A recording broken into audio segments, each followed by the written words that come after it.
Yeah. Yeah, hundreds. Yeah, hundreds. Yeah, just tell him I'll call him at 11. Thanks.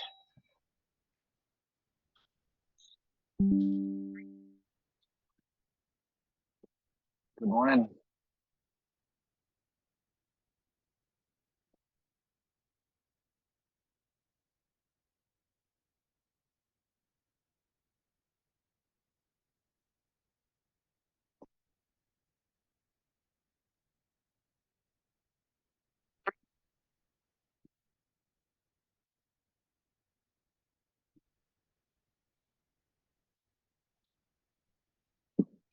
Morning. Can you all hear me?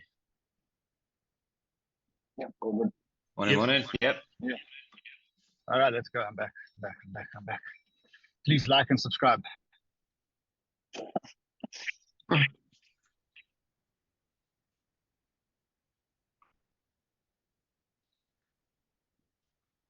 Josh, there's no research call scheduled. What's going on? They're fixing it right now. It seems to have gone off as I changed the time of the meeting, but should be fixed in the next minute or so.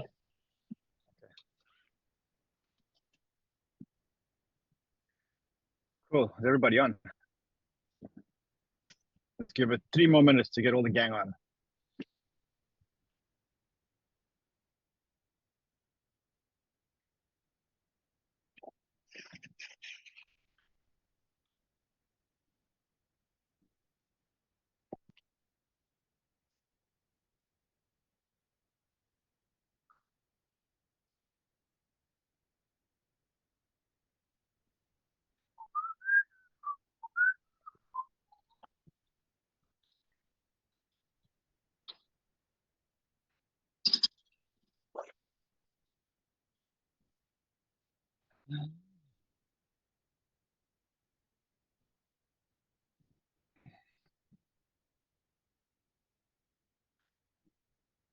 We're all starting 2 minutes, guys. 2 minutes.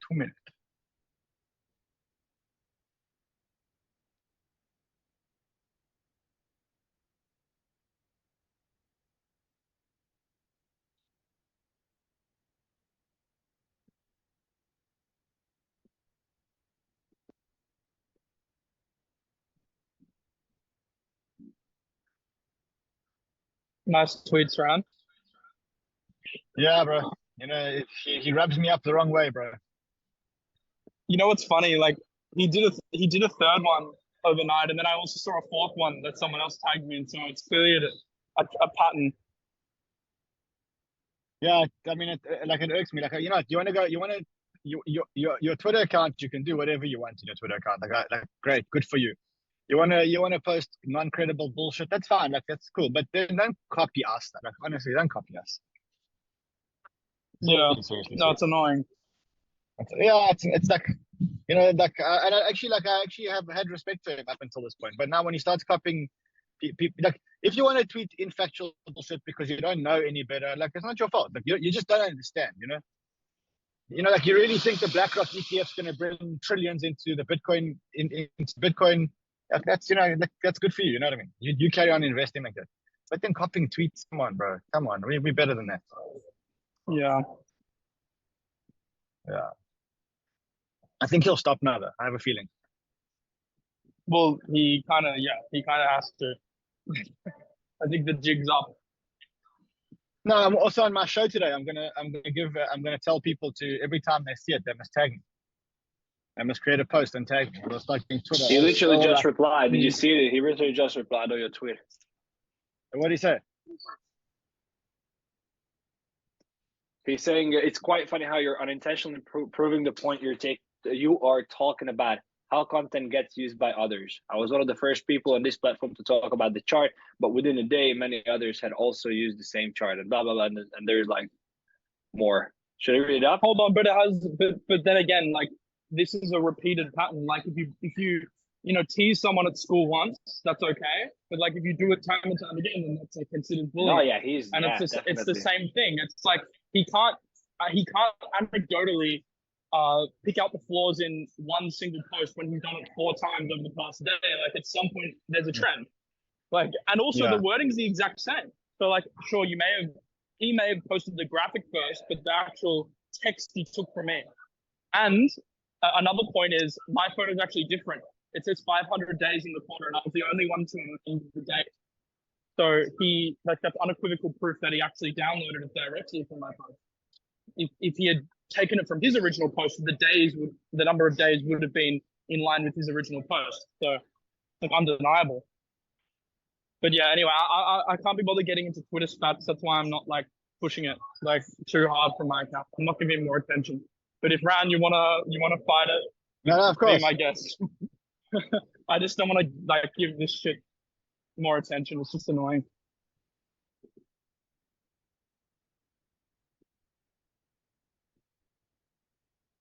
I'm gonna say, will you share your creator check with him?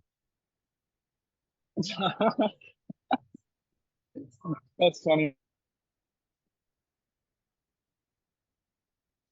And the percentage of his Bybit revenue, I think that's much more lucrative. I said, bro, you literally copied 4 tweets in 20. Yeah, I said you literally copied 4 tweets in 24 hours using charts that he made. Will you share your Twitter creator check with him? Be better, bro. Well, technically didn't make the charts, but you know. Well, you said 500 plus, did you? Yeah, technically that was my amendment. Okay, well, the Artemis one's public, so technically we can use that, whatever. Yeah. I mean, it's not really about the photo; it's more just about the principle. Yeah, no, it's more just copy. Anyway, I don't think he'll do it very often anymore, because he'll look like an idiot. Because we'll just all attack him. Today I set community on Rover. I say $5,000 prize for anyone who can show me when Rover rips off Miles' tweets. Just tag me. Yeah, man, it's just also not cool either, like piggybacking off other people's work because you can't be bothered doing your own and just spam it as your own stuff either. It's not cool. Yeah. Bro, where I grew up, people would lose teeth for that kind of shit, bro. I mean, like, yeah, you have to see it in the best way. Bro, I came from a place called Benoni in South Africa, bro. If you did shit like that in Benoni, if you did shit like that in Benoni, bro, are you really from Benoni? No way. Yeah, I thought bro, you'd be like went to Santon Benoni, or something. Bro. I went to or Benoni Santon. Junior. I went to Benoni Junior. That was my first primary school, Benoni Junior. What did you say, Carl, about Sanson? No, I thought Ran would be from like Santon or Sandown or something. No, that's the rich side, bro. No. Ran's from it's the East Rand, bro. Yeah, wow. Carl, where I grew up, if you copy tweets like that, where I grew up, 3 Lebanese people would arrive at your house with baseball bats, knock your teeth out, and that's it. Yeah, they would basically say what happens after school stays after school. Like they take after school they take you, bro. So did you have a Golf GTI with drop suspension? City Golf, bro. GTIs weren't back in those days.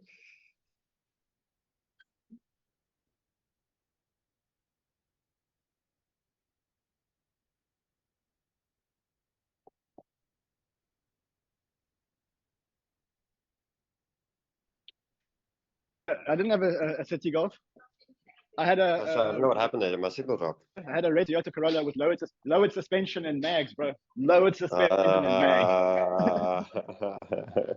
The Corolla. I can see you on the blackjack table last night. You definitely had Benoni vibes in you. Oh yeah. Anyway, let's quickly go through what we need to go through. So first of all, I think decent show yesterday, given the lack of news cycle. I think a decent show. I think we're like on 40-something thousand views on YouTube. So not a bad performance, given the fact that there's fucking zero news cycle out there. But we keep on punching. We keep on keeping on. Yeah, bubbles also same as we're keeping our bait, which is good. So just keep pushing. There is going to be a management meeting on Friday, so just follow the group because there's going to be a meeting on Friday. All right, let's go into content for today, people. Ivan's views are like 40K, 35K show now. Yeah. No, good. He deserves it. He's a very, very good streamer. I told you. I rate him as one of the best. Yep. I rate him as one of the best. He's very, very, very good. He's got a great personality. Like that's someone that we like. We want him to be successful because they spread good information. He's very smart. He's a dev. So the more success he gets, the better. Yep. He's also been very consistent as well. Like he punches it out all the time, every day. So like, like the hard work, you just have to be consistent and just keep putting your head down and grinding, and it'll pop. It just does. It's just inevitable. That's what happens when you do hard work. Yeah, YouTube's like a snowball. The more you roll, the more snow gets stuck on you. But if you stop rolling, you melt. It's simple.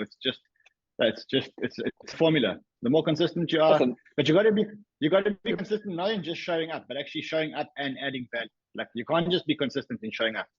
Show up, add value. That's a nice one, man. I'm gonna use that one. Yeah. The old snowball one. Yeah, he's doing a show on SDF, ratting everyone out very soon. Trial in October, Binance and Tether beware.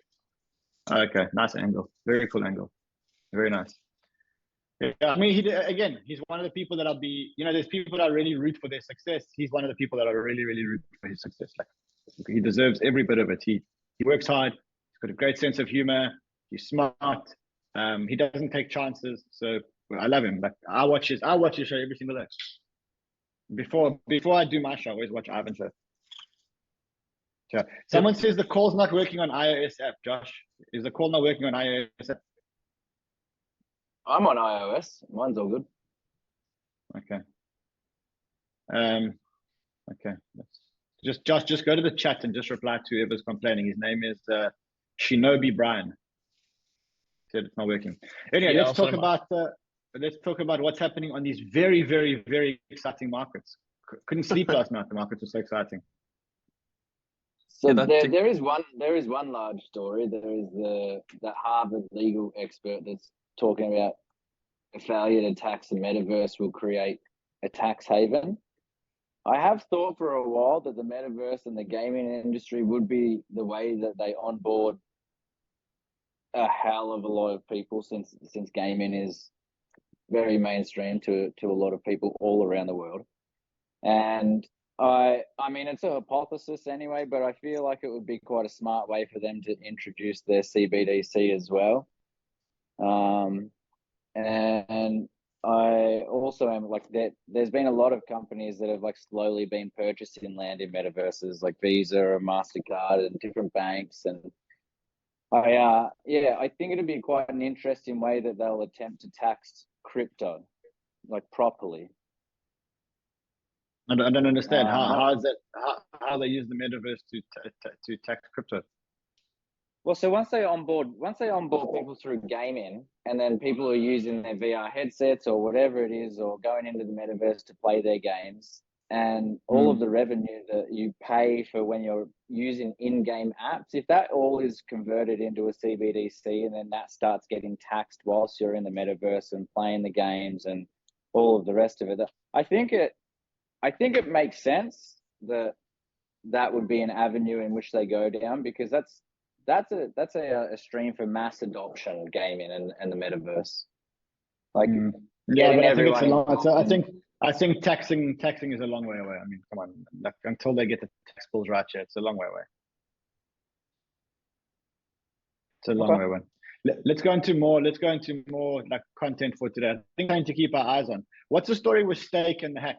So the hacker steal $50 million. Yeah. So Rand, what happened was between three networks, Polygon, ETH, and BNB chain. The hacker initially stole $16 million worth of stable coins, USDT, USDC, and some other stable coin, and then he moved it to ETH, and then later on he did another hack of 25 million. So in total, around 41 million worth of crypto was hacked and moved into ETH, and that ETH he sent to external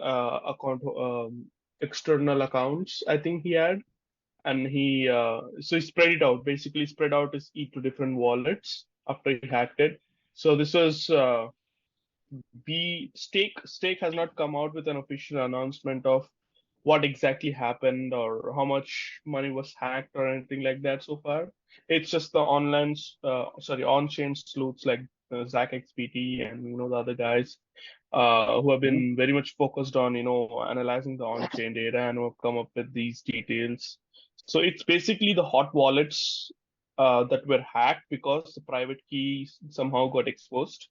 So that's I guess the lesson from here is that not put crazy amount of money in hot wallets. Hot wallets are like your backpacks. You're meant to have only a tiny portion of it just to do transactions. Like $40 million or 10 million or 20 million or whatever, $87 million are not supposed to sit in hot wallets. They're supposed to sit in cold wallets. So that's I don't think people realize how insignificant $40 million is to stake. Like a business that turns over billions, like that is, their hot wallet can have 60 million and a big deal. Like the two founders are worth over $5 billion each.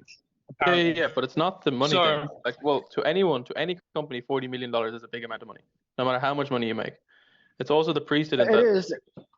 $40 million is a lot of money. Sorry, I don't care how much money you make. But a rich person still values $1 versus $1 million. Like it's a concept of the value. I think the point here is that the ratio of like the amount of money that you have in your hot wallet depends on your business. Like 40 million for them, maybe 40 million is what they deplete every 20 minutes. You know what I mean, or every hour. So you can't say don't put that in your hot wallet because you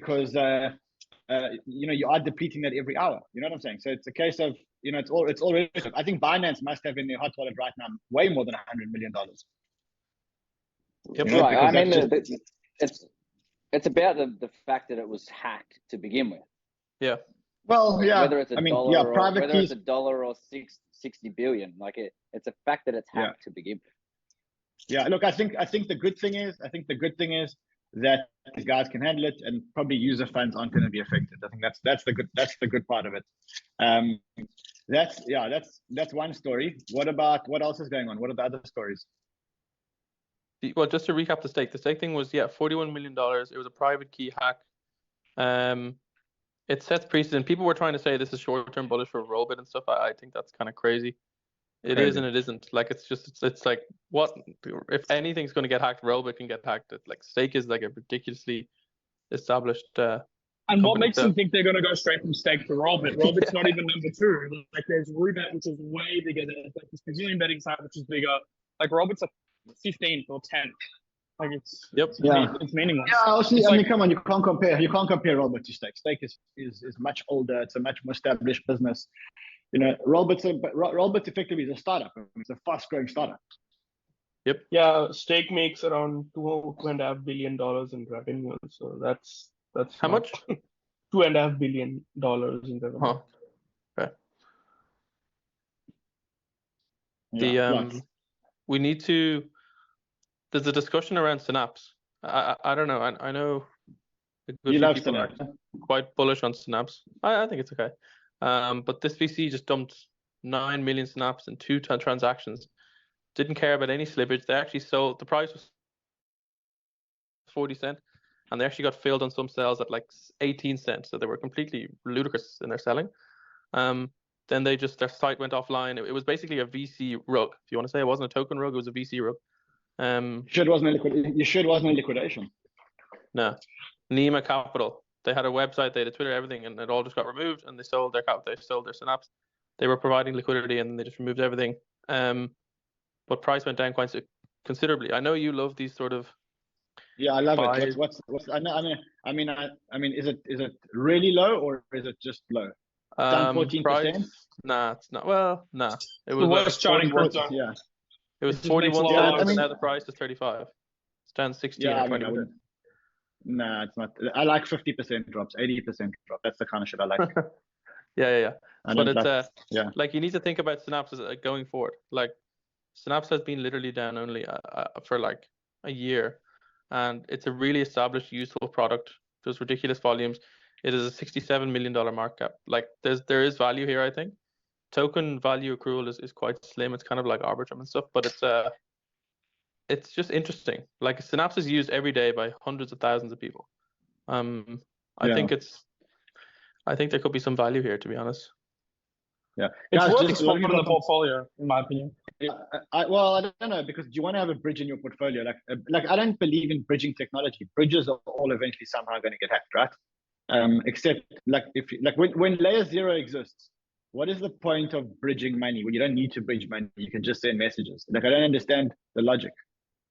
No, so Ran, layer 0 is still a multi-sig account. That means the keys are handled by the team, bunch of few people. So we want a bridge which is permissionless on both ends. So you don't have to trust a third party when you're bridging assets between 2 points. Fair point. That's the end point we were looking for in crypto, and we haven't gotten there. Even with these L2s and all these developments going on, layer 0 is the cutting edge technology we have right now, and they're still multi-sig. So layer 0 could potentially have a big hack in the future, or if the founders go rogue or whatever, I don't know, or if their private keys get hacked or whatever, anything could happen. And we want to move away from that multi-sig kind of a world when it comes to the bridges to more permissionless. And I think there's only few of the bridges right now which are like permissionless. So this hop protocol in the ETH, the L2 ecosystem. That's the only one working towards it. And so we are really, really, really early in having like a very battle tested, solid, resilient bridges. Synapse has its own chain coming soon. I think that's like more of the immediate catalyst in like the next 6 months. Yeah, I just don't mind it. It's we look for these useful products, and it's like the whole bridge narrative in itself is inherently has a higher risk, like risk curve. So when you're going there, you just choose the safest one from that, and Synapse is very clearly that one. So I mean, it also goes through with your thesis about just buying good products whenever they go down because of hacks or any of founders fighting or any of that shit. So it's like it ticks all the boxes. I mean, I don't see any reason not to buy Synapse. Okay. I'm not, like as I say, like I think now's the time to buy your top 15 coins that you're going to hold forever. I think I'm not sure that it's one of the top 15 that I hold forever. I get the thesis though. Just, my thesis now is if you're buying for the long term, you're buying top 10, 15, 20 coins and nothing else. And that's Look, I mean, hold on. Let's just go through it. I don't believe this is going to happen, but there is a chance that this sideways market continues for another 15 for 15 months. That if it follows the last bear market or the last recovery, whatever you want to call it. Like, I don't know. Do you want to be on Synapse? I don't know. Maybe yes, maybe not. I'm not saying yes. I'm just saying you decide. I mean, in that scenario, Josh, you would actually prefer getting. Just one second, Josh. A lot of people are saying the guys can't hear, and the numbers in the chat are a bit lower than usual. So I think something might be up. We've just fixed the mobile application. I told everyone to restart their app. But yeah, it should work. Okay. All right, what else is happening, guys? Guys, before the Friday management meeting, you all must become familiar with Umar Ashraf's channel. You must watch at least 3 videos from Umar Ashraf's channel. The guy is an absolute genius. The content that this guy's making is unparalleled. And the best thing is that he never ever talks about the asset that he's trading. It's never about Bitcoin or ETH. It's literally the formula for us. If you want to become crypto resistant, we can easily just pivot our whole education style to, and I'm talking to Sheldon, I'm talking to Kyle, I'm talking to Dylan, I'm talking to you guys. If you go and watch his content, the guy, I think he's the #1 content creator in the space right now. Umar, I think he's really the #1 been watching. It's very interesting the way he does it, and it's no specific markets. I think it just comes down to the sense of just trading, and I love that he also shows, like he did a show that he lost $14,000 on a trade, and he shows this is the mistakes I made, this is what I did, this is what I did. You know what I mean?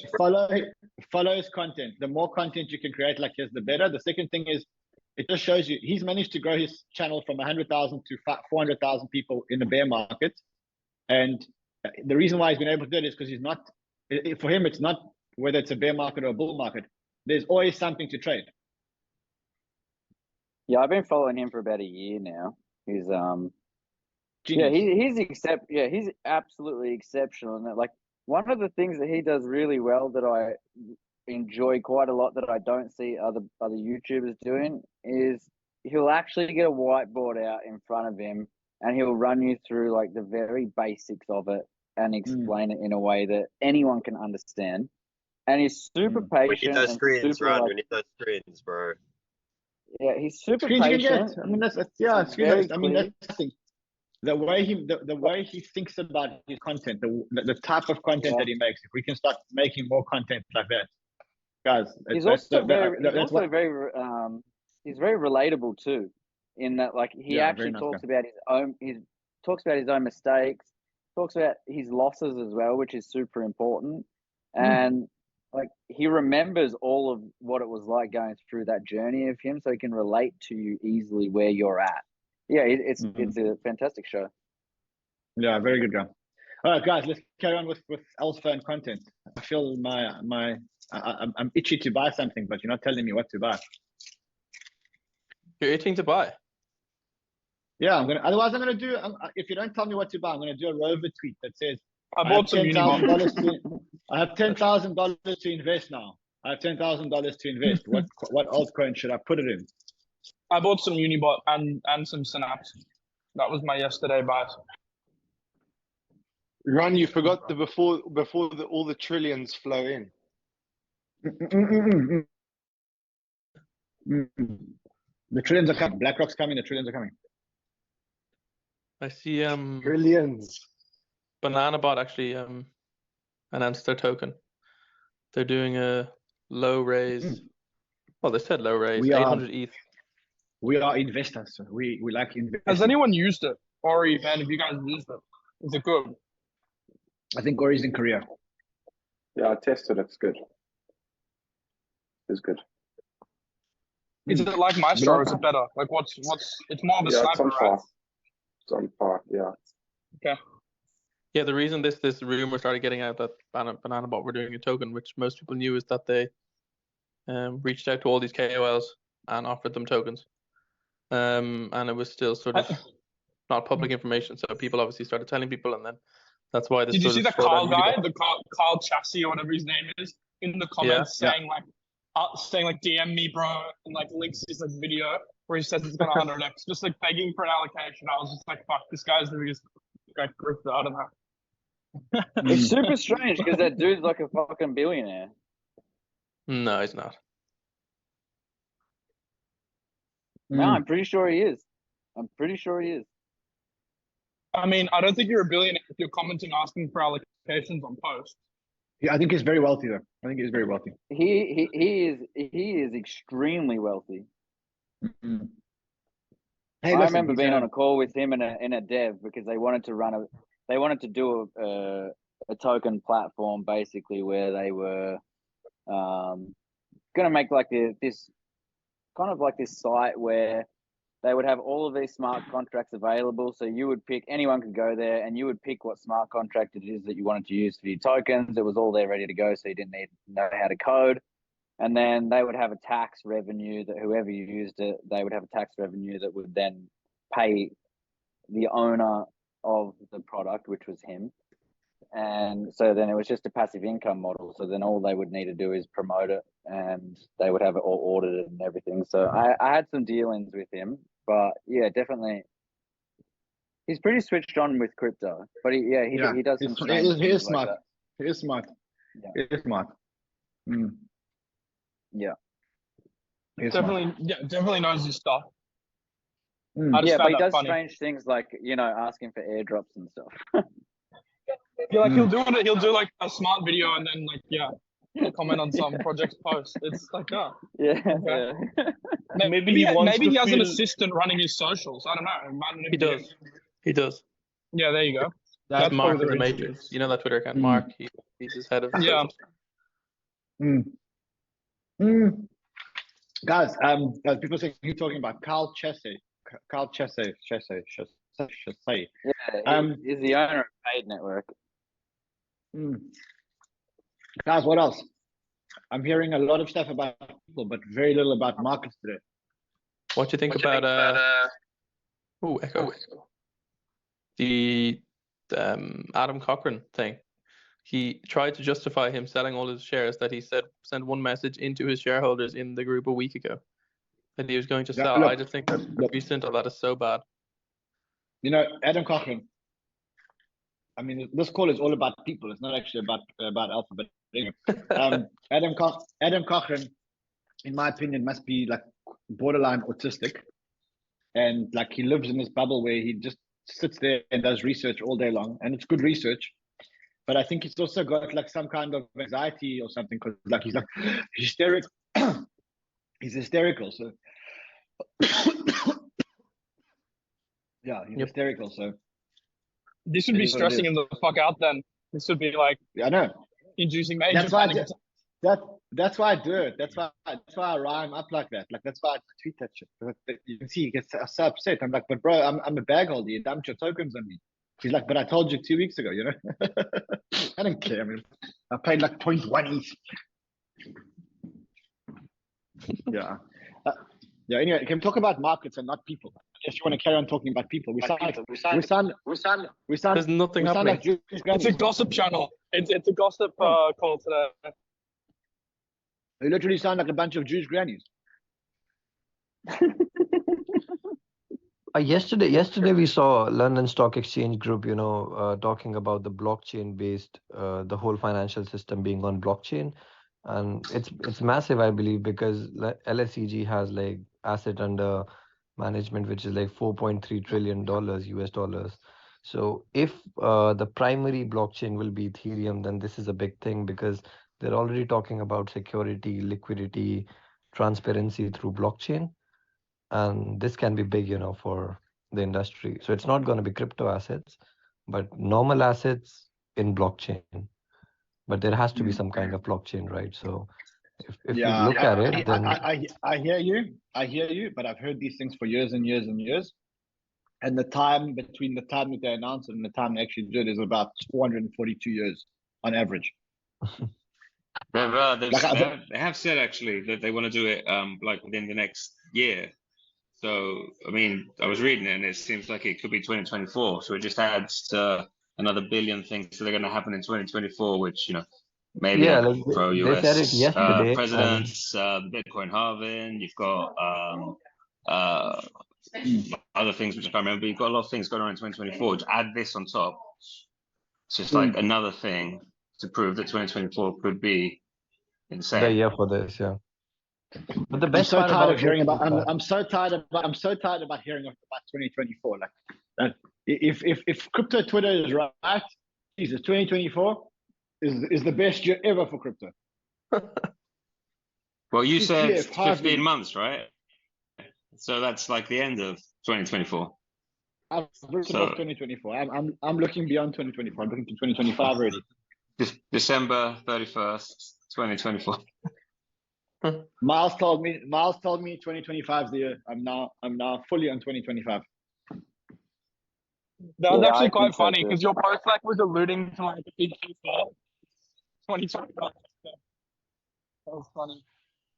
But I actually think that might be the case. Yeah, I mean, actually holding tops tend to happen around 10 months after anyway. So that would put us technically into 2025. So I don't know what all this 2024 crazy talk is. I mean, it may happen, but I don't know.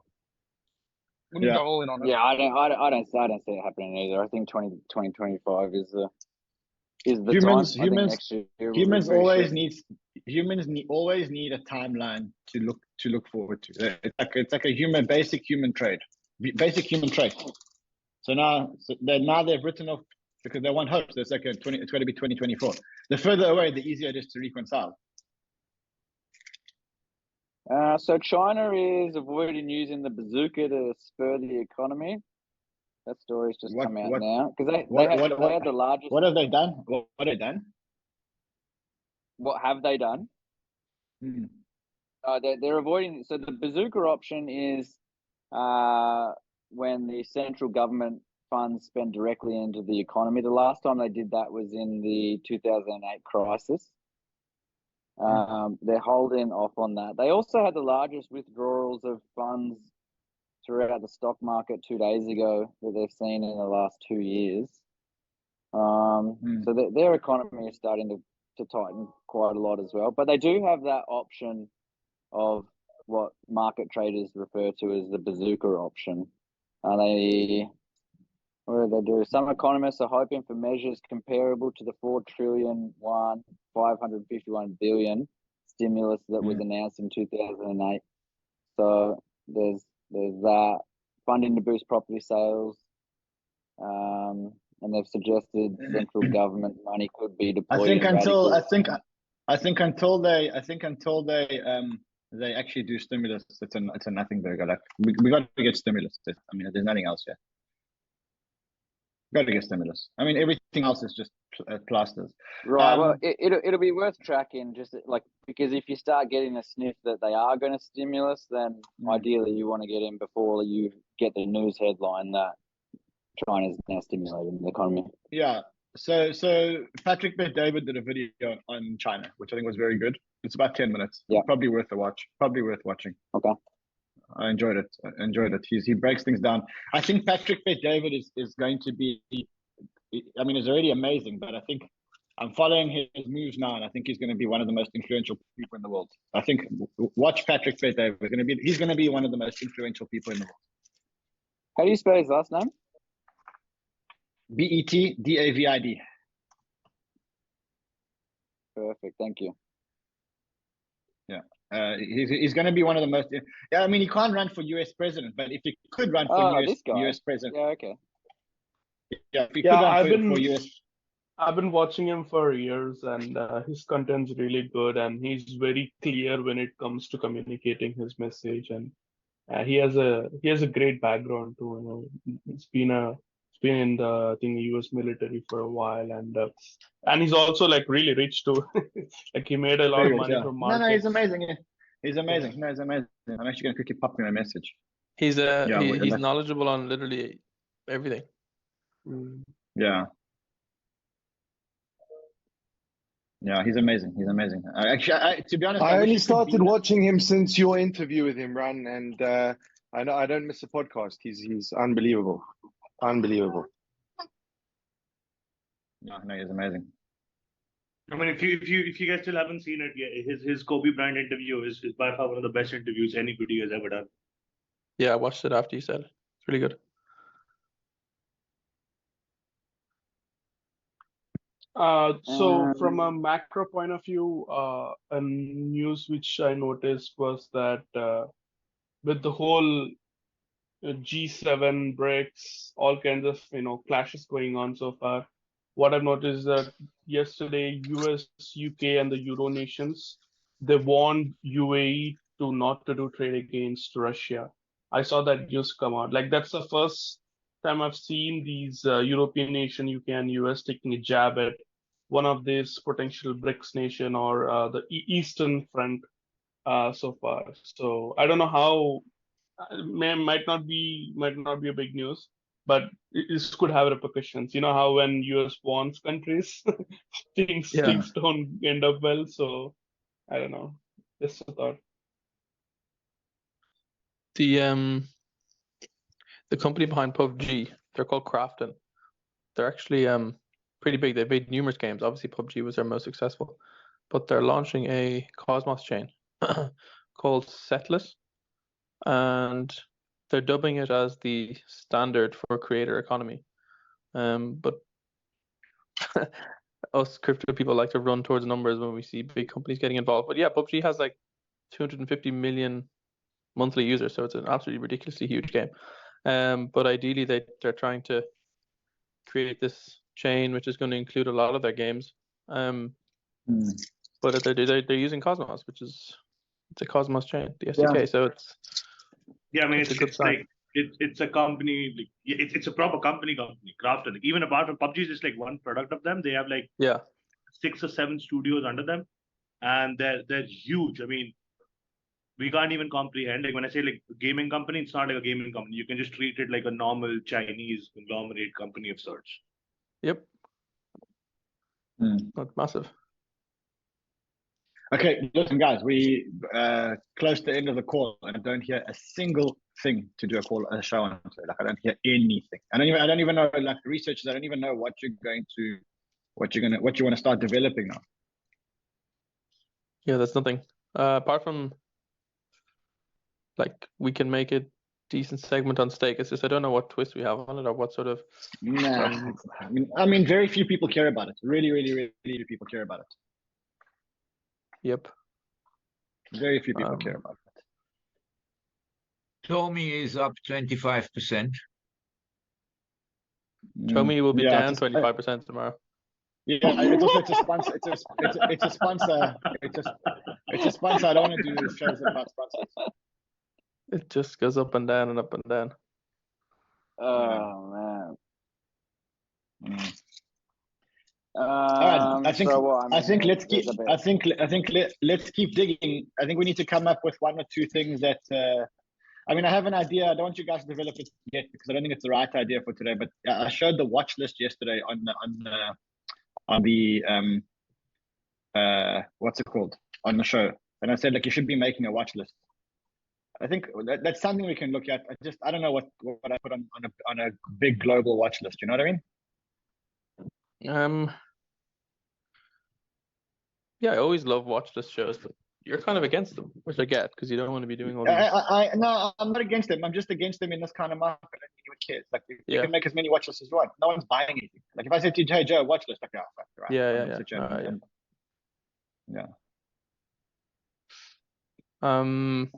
Okay. I haven't seen any videos on YouTube of anything groundbreaking.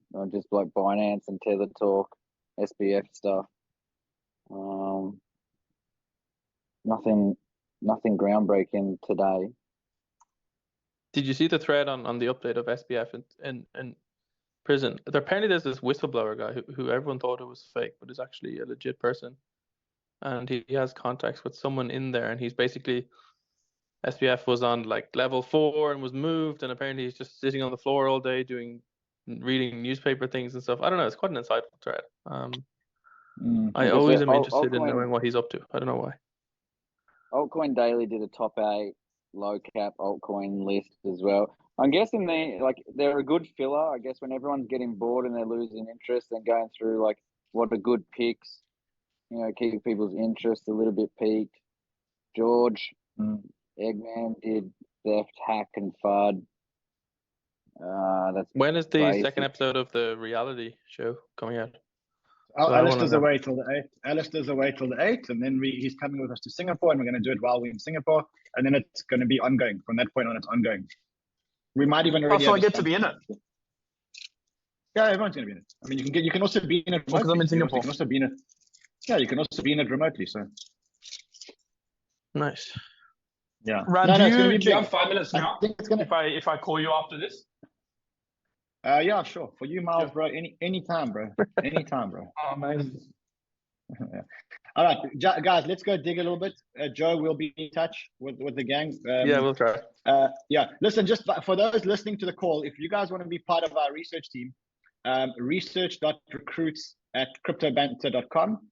Research.recruits@cryptobanter.com. Send us a one page of why you want to join the team, and if you can include any of your crypto background, join us. We want researchers. We need to hire full-time researchers to help us with this. So yeah, we're hiring 4. So yeah, let's get as many people as possible. Yep. Cool. Much love, guys. Chat later. Miles, call me in 5. Okay, I just need 5. Sure. Cool. Ciao.